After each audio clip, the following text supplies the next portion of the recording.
Doutora, eu tô com uma curiosidade. Quando a senhora estava falando sobre depressão, a senhora falou que não tem cura, mas tem tratamento.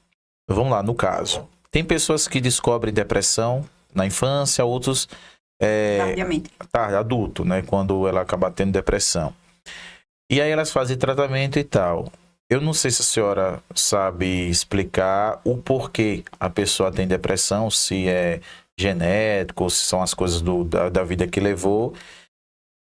E se não tem cura, a pessoa ela fica depressiva o resto da vida? Controla? Como é que funciona? É como eu falo. A depressão está englobada na deficiência oculta. É aquela que a gente não consegue ver. Então, já está dizendo o nome. Deficiência. Deficiência tem cura? Não Então, tem. toda pessoa que tem depressão, ela tem uma deficiência oculta. Isso. Ela está englobada dentro da deficiência oculta. Então, ela usa... Eu até deixei o meu crachazinho lá, que é o símbolo do girassol. Então, toda pessoa que tem aquele símbolo do girassol está englobada dentro da deficiência oculta. Assim como o TDAH, assim como a dislexia. A depressão tem surdez. Doutora, no caso, abrangindo um pouco, por exemplo, transtorno do pânico... Engloba tudo. Engloba. Ansiedade, que é o TAG, ansiedade generalizada, engloba também na deficiência oculta. Então, a gente vai fazer tratamento e ele consegue ter uma vida estabilizada. Isso não quer dizer que ele está curado. Mas se ele seguir uma vida tranquila, com a terapia dele, às vezes não precisa nem ir todos os dias, mas vamos lá. Minha depressão está estabilizada, vou lá a cada 3 meses no meu terapeuta. Se eu não puder ir, o ideal é ir pelo menos uma vez por semana. Mas eu sei que também é custoso, é caro. Vamos lá, doutor. No meu caso, eu fui diagnosticado com transtorno do pânico em 2012. Aí eu fiquei mais ou menos uns 4, 5 meses, sei lá, mais ou menos aí. Fiz tratamento na época, cheguei a tomar Rivotril, tá, um grau muito elevado, e eu consegui superar. Só que alguns anos à frente, de vez em quando eu tinha uma crise ou outra, né, a recaída. Aí, assim, eu aprendi a lidar com a recaída. Mas então quer dizer assim que, vamos supor, eu não tô curado, eu só tô controlando, estabilizado. Isso, porque assim, suponhamos, você tem uma... E uma outra dúvida.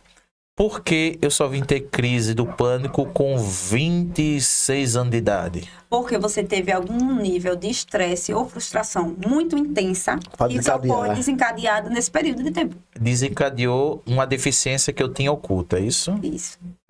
Entendeu? O que é que aconteceu? Você está estabilizado agora. Mas se você tiver uma decepção, um trauma, a sua síndrome pode ser reativada. Entendeu? Alguma preocupação intensa, alguma coisa que você queira ter, ou que você está ansioso. Então, pode sim ser desencadeado. Então, eu tenho essas preocupações intensas e tudo, só que assim, hoje eu tô conseguindo controlar. Você consegue lidar. Eu não consigo, eu não volto a recair, como eu tive. Eu consigo lidar. Você não volta ao pico. Quando subia demais, eu ia para remédio natural, passiflora e valeriana e boa. Porque hoje você consegue fazer a sua própria autorregulação. Entendi. Mas essa deficiência carrega. Interessante. Doutor, uma outra dúvida. A senhora falou aí crianças atípicas e tal. Agora, quando é com o pai, vai olhar para o filho e vai dizer, poxa, eu acho que meu filho precisa buscar uma psicopedagoga. Pronto. Birras intensas, choro excessivo, desobediência intensa, dificuldade de aprendizagem, desregulação do sono. Então, tudo isso, toque excessivo. Então, e esses são alguns dos fatores e sinais que, eu preciso levar minha filha no profissional para ver se está tudo dentro do salto de desenvolvimento. Eu vou dar um outro caso, eu quero saber se a senhora sabe explicar. Meu filho, quando era pequeno, ele gritava, aprontava, ele fazia um bocado de presepada, né? Inclusive, ele ia num consultório, pegava as coisas, jogava, um bocado de presepada. Aí a médica na época mandou fazer exame na cabeça, fez exame tudo certinho, deu normal. Aí uma psicóloga chegou até dizer que ele tinha... TDAH? Acho que deve ser da atenção, é TDAH, né? É TDAH. Aí, beleza. Só que quando ele cresceu, ele ficou normal. Ele ficou normal ou ele aprendeu a lidar com suas frustrações? Eu não sei. Naturalmente, É né? que assim, hoje ele não é agressivo, não briga. Mas é não que precisa ele ser era, agressivo, sabe? mas aí como é que está o sentimento dele dentro? Ali é porque na época é o modo que ele se transmitia. Conseguia dizer, eu aprontava preciso muito. de ajuda. Porque às vezes quando a criança tá ali irritada demais, chorosa demais, ali é um pedido de socorro, gente.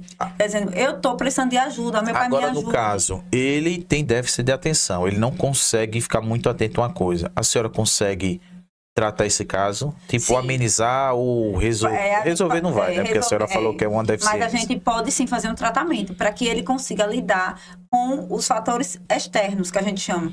Por exemplo, é uma televisão ligada, é alguém conversando, porque quem tem déficit de atenção, eu estou conversando com você, mas se o rapaz dali da mídia estiver mexendo em qualquer coisa, eu vou tirar minha atenção daqui e vou olhar para lá. Então, acontecia isso. A psicóloga disse, ele tá na escola fazendo o dever. Se um passarinho parar na janela, ele foca no olha, passarinho. mas não foca Ele na esqueceu o série. dever. Exatamente, é dessa forma.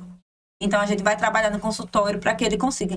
Como é que a gente trabalha na sessão? Vai botar um passarinho, daqui a pouco eu vou botar meu celular para despertar, eu vou botar uma música para sair no som. Então, a gente vai trabalhando com o ambiente para que quando ele chegar no ambiente normal dele, ele consiga lidar com essas falhas de atenção, entendeu? Um adulto, a senhora consegue descobrir também. Também Eu vou tem dar um teste exemplo. de crianças e testes Eu vou de dar um adultos que são exemplo. diferentes. Às vezes eu tô ouvindo uma música, eu gosto daquela música. Aí eu digo, eu vou focar na música e vou cantar ela na minha mente até o final. Tá? Chega na metade, eu já tô distraído pensando em outra coisa. Aí eu volto à música de novo. Eu não consigo me concentrar na música. Talvez seria um déficit. Mas não é porque você fica pensando várias coisas ao mesmo tempo, não. Não, cara, é porque eu tô, por exemplo, tô no ônibus, né? Tô ouvindo uma música ali, eu gosto, eu digo, eu vou focar nessa música até o fim, vou cantar ela na minha mente. De repente eu já tô pensando em outra Então, coisa. é que você não acelera muito o seu cérebro. Não, será se não é um déficit Possivelmente. E isso a gente só tem a confirmação através dos testes. Dos testes. Que são diferentes de adultos com crianças. Minha esposa tá aqui, falou uma coisa comigo aqui agora, daqui a pouco ela vai mudar de assunto, porque já tá em outro. Falei, calma, primeiro resolver um assunto, pra ir pra outro. O que eu acho legal, doutora, da senhora, e aí, Luiz, a mesma coisa, a gente teve um psicólogo aqui, ele é psicólogo terapeuta familiar, e ele usa a regra, né, os testes que a senhora falou, que é comprovado cientificamente. Porque assim, eu não gosto muito de um médico que você olha pra você e diz, você tem isso, mas não fez nenhum teste. A senhora segue um padrãozinho, uma tabelazinha, cientificamente comprovado. Então, por mais que eu estou lhe dando exemplos, mas a senhora não diz, não, é isso. A senhora Não diz, tem tem como que fazer os saber, testes. tem que fazer os testes. Então, porque, isso é um profissional, assim, que realmente vale a pena a pessoa procurar. porque assim, não tem como eu adivinhar que você tem aquele tipo de deficiência ou até de uma patologia que é uma doença. Né? A gente só sabe através da anamnésica fazendo os testes e vendo o que é que realmente tem. Ou se é só realmente só muita coisa que você está pensando ali no seu dia a dia. Mas isso eu só consigo comprovar se eu fizer o teste com você. Doutora, depois da pandemia aumentou muito o caso de depressão, né? Sim, por quê? E é normal, se você me perguntar, sim, porque a gente viveu num ambiente estranho. Que ninguém estava esperando. Ninguém dona estava Wanda. esperando. A gente não sabia qual era a doença. A gente não sabia se ia ser infectado ou não, se a gente ia sobreviver. Então, são vários fatores.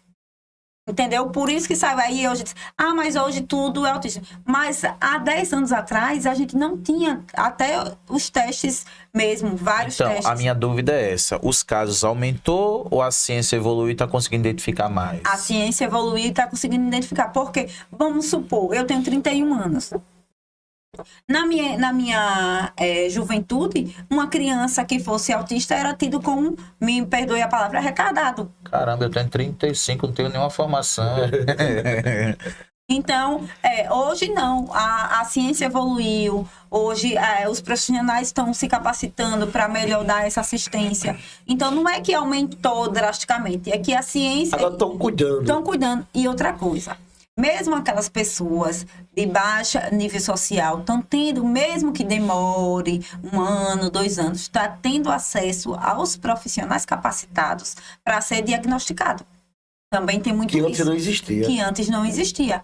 Era só... tanto que hoje, mesmo que tenha baixo nível social, a gente consegue, através do projeto, o Instituto Lela é uma prova disso. Através dos projetos, através até propriamente dito do SUS, que demora, mas sai. Né? Então, a gente consegue ter esse acesso, né, à saúde, mesmo que falho, né? Mas ainda assim tem acesso. e consegue sim ser diagnosticado, certo? Doutora, vamos lá. O paciente procura a senhora. A senhora faz os testes, faz alguma terapia. Só que a senhora nota, talvez, que ele está em um grau elevado, né?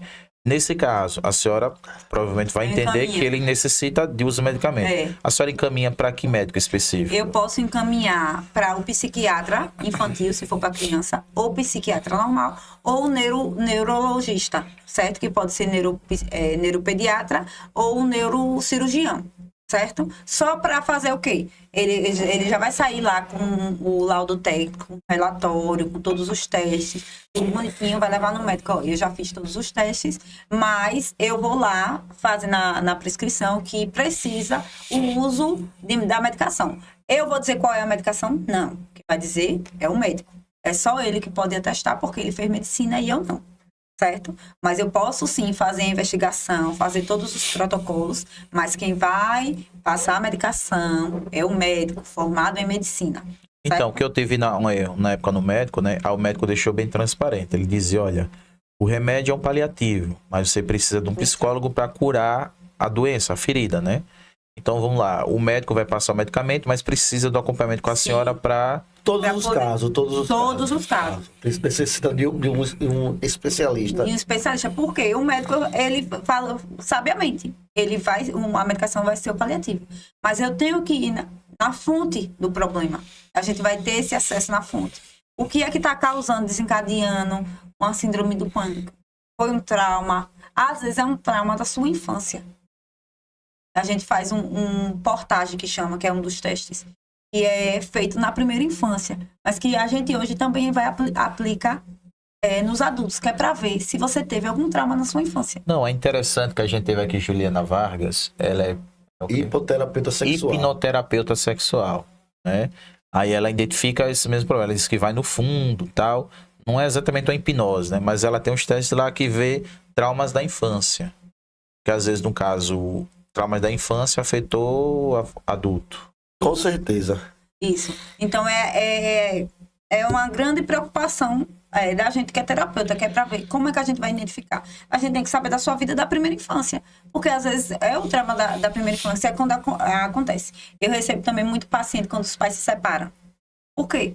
O pai e a mãe estão preocupados se a separação não vai ser um marco de memória negativo na vida do filho. E acontece muito isso. E acontece muito. Eu, enquanto mãe solo, eu sei que acontece. Mas eu levei meu filho para ele tratar. Mesmo eu não... A separação é dolorosa para todos. É dolorosa para todo mundo, porque ninguém casa para se separar.